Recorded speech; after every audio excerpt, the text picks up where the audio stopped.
ఓం నారాయణ ఆది నారాయణ. గురుబంధువులారా, ఆత్మస్వరూపులారా, మీ అందరికీ ఆహ్వానం. శ్రీ శ్రీ శ్రీ భగవాన్ వెంకయ్య స్వామి వారి 13వ అఖిలాంధ్ర భక్త సమ్మేళన కార్యక్రమం ఈ నెల అనగా డిసెంబర్లో 24, 25, 26 తేదీల్లో అనగా మంగళవారం, బుధవారం, గురువారము రోజుల్లో స్వామివారి గొలగమూడిలో మహాసమాధి చెంత గురు సన్నిధిలో ఈ కార్యక్రమం జరుగుతున్నది. కావున భక్తులందరూ ఈ కార్యక్రమంలో పాల్గొని స్వామివారి సన్నిధి ఎంత గొప్పదో, స్వామివారి యొక్క విశిష్టతను అనేక మంది వక్తలచే, అనేక మంది భక్తులచే, అలాగే స్వామి ఉన్నప్పుడు చూచిన వారు, స్వామి మహాసమాధి చెందిన తర్వాత ఆత్మానందం పొందినవారు అందరి కలిపి ఈ కార్యక్రమం ఏర్పాటు చేయబడింది.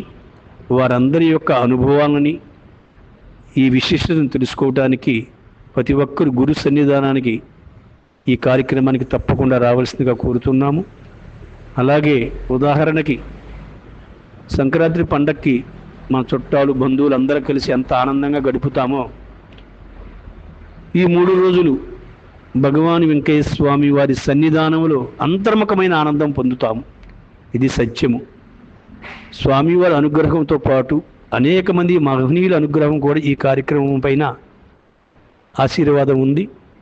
కావున భక్తులందరూ ఇంకా తెలియని వాళ్ళకు కూడా తెలియచేసి ఆ సన్నిధానానికి ప్రతి ఒక్కరిని తీసుకురావడం కూడా విశేషమే. ఎందుకంటే తెలియని వాళ్ళకి తెలియచెప్పడం అని చెప్తూ ఉంటాడు స్వామి.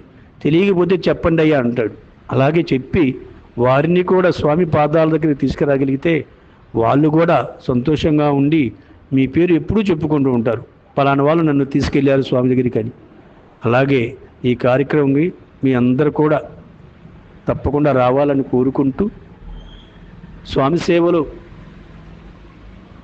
స్వామివారి అనుగ్రహంతో అభయ మందిరం నిర్మించి గత 30 సంవత్సరాలు వారి సేవలో ఉంటూ వారి ఆజ్ఞ ఏదైతే చెప్తారో అది తప్పకుండా పాటిస్తూ ఈ జన్మను సార్థకం చేసుకోవాలని కోరుకుంటున్న మీ స్వామి సేవకుడు వైవిరాజ స్వామి ఆహ్వానం పలుకుతున్నారు ఈ కార్యక్రమానికి. తప్పకుండా మరీ బంధు మిత్రులతో అందరూ కలిసి వచ్చి స్వామివారిని దర్శించుకొని వారి కృప పొంది సంతోషంగా ఉండాలని కోరుకుంటూ ఓం నారాయణ ఆది నారాయణ.